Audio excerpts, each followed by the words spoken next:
Halo guys, assalamualaikum, selamat datang di NN Top 11 Channel. Di video kali ini saya akan membahas taktik, strategi, dan formasi Carlo Ancelotti bersama Real Madrid di final Liga Champions ketika menghadapi Liverpool.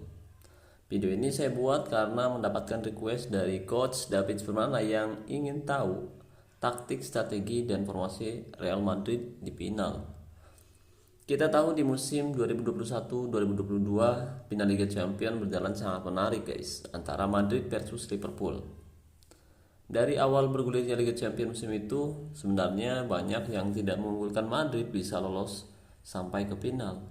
Oke, tapi sebelum kita membahas lebih jauh, buat teman-teman yang belum mendukung channel ini, jika berkenan, kamu bisa klik tombol like, subscribe, dan aktifkan notifikasinya agar teman-teman selalu tahu update terbaru dari NN Top 11 Channel. Oke, Madrid memang tidak diunggulkan untuk bisa lolos ke babak final. Bahkan para pengamat sepak bola mengira Madrid sudah kehilangan kemampuannya dan akan tersingkir lebih dulu guys. Bukan hanya pengamat dari luar negeri saja, bahkan dari Indonesia pun ada yang berpikir seperti itu, dan bahkan dia 100% yakin bahwa Madrid tidak akan sampai ke final. Tidak tahu, bola itu bulat. Saya tidak akan menyebutkan siapa orangnya, mungkin teman-teman sudah tahu ya guys.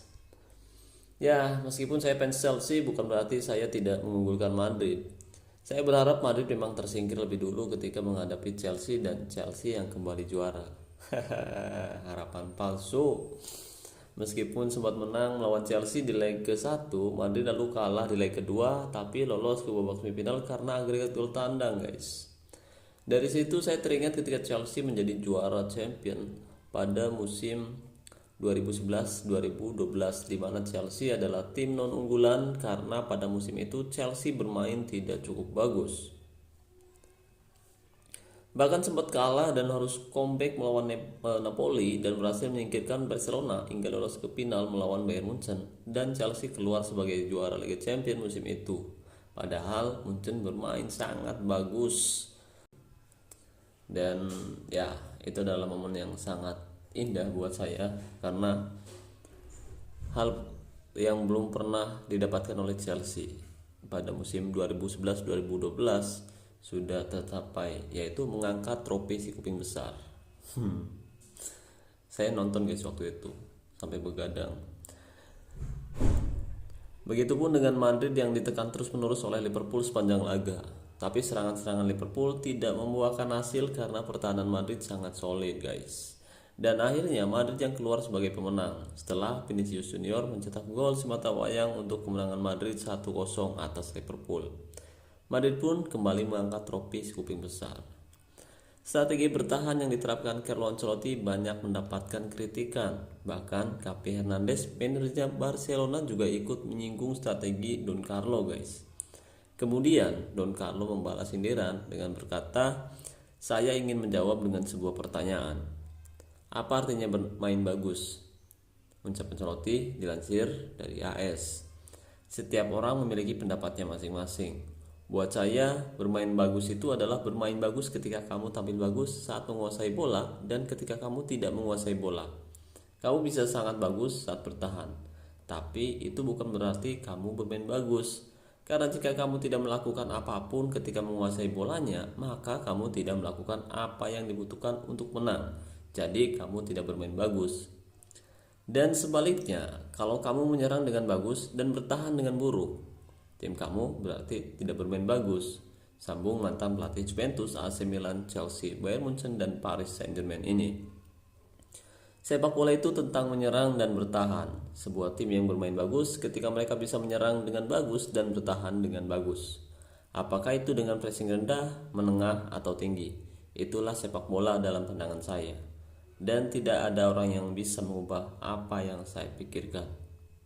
Ambil contoh saja, melawan Manchester City, Atletico bertahan dengan sangat baik.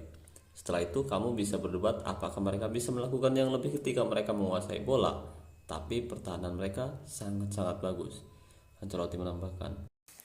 Oke guys, dan hari ini saya sudah menyiapkan pemain, taktik, strategi, dan formasi yang sedikit mirip dengan taktiknya Carlo Ancelotti ketika menangani Real Madrid di final melawan Liverpool guys.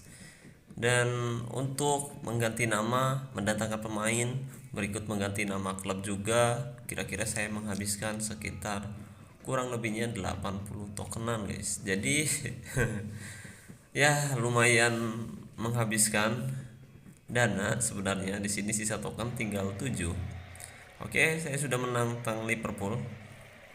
Mereka memiliki kualitas yang jauh lebih baik, selisihnya sekitar 15%.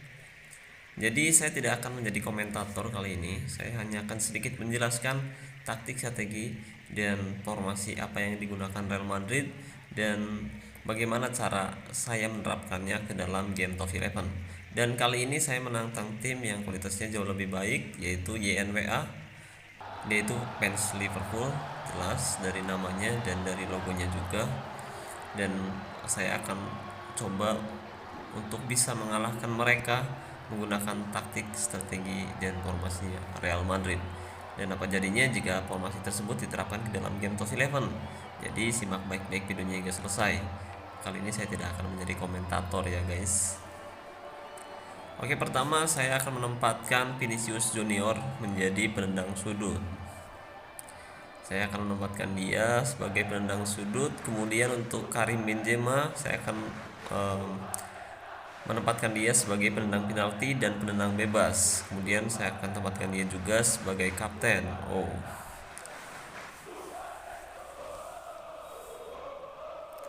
Formasi lawan kita saat ini yaitu 4-1-1-3-1. Mereka lebih condong menempatkan pemain bertipikal menyerang di area depan. Dan Madrid menggunakan formasi 4-3-3 seperti yang teman-teman lihat tadi.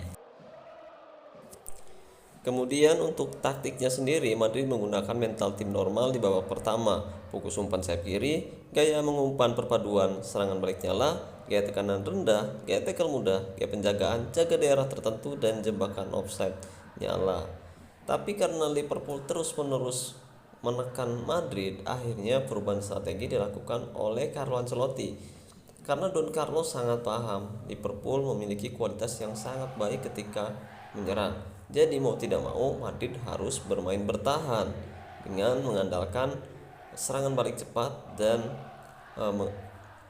memberikan instruksi kepada pemainnya untuk menyerang menggunakan gaya-gaya umpan panjang guys. Itu yang saya perhatikan. Di awal babak pertama memang hanya ada satu serangan yang sebenarnya berbuah gol, tapi sayang sekali teranulir oleh wasit karena offside.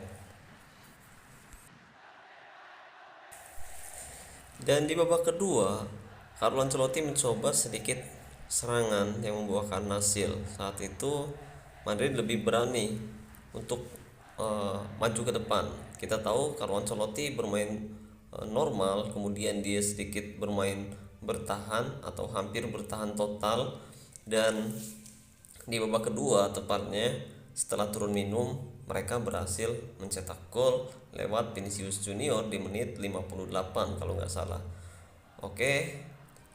Dan Liverpool masih tetap bermain sangat agresif. Liverpool bermain sangat bagus. Mereka menyerang beberapa kali tapi masih bisa digagalkan oleh Thibaut Courtois, penjaga gawang dari Real Madrid yang bermain sangat bagus sekali. Itu kunci utama Madrid musim lalu.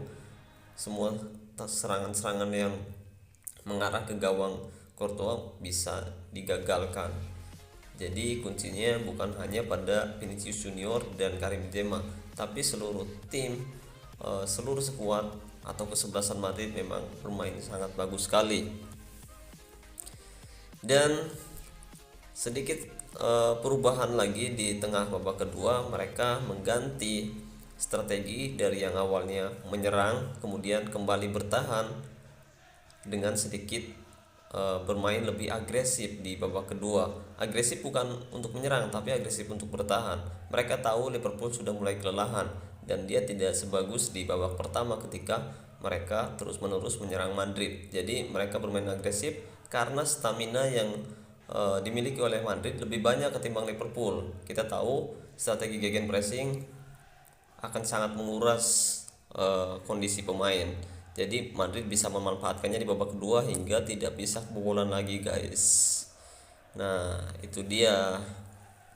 kesalahan yang sedikit sekali dilakukan oleh Liverpool karena terlalu berambisi untuk tetap mencetak gol sedari babak pertama, dan mereka bermain sangat agresif sekali hingga kondisi pemain menurun, dan tentu saja setelah pemain kelelahan mental mereka juga down, moral mereka menurun, dan itu berpengaruh terhadap konsentrasi pada setiap pemain, entah itu pemain di posisi penjaga gawang hingga posisi menyerang.